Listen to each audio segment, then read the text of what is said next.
You can all observe the worms. Can you see? Shooting water through water, and can observe their accuracy.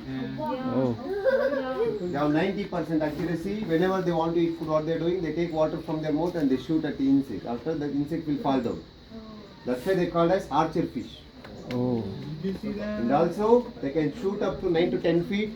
They can jump up to 3 feet. In the wild they can jump also, but here we can't approach because sometimes the fishes will come outside and they will die also. In the wild they can. You want to see one more time? Yes. Yes.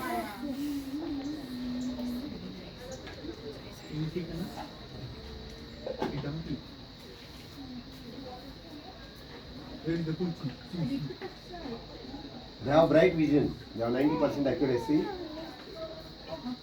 Oh. Exactly.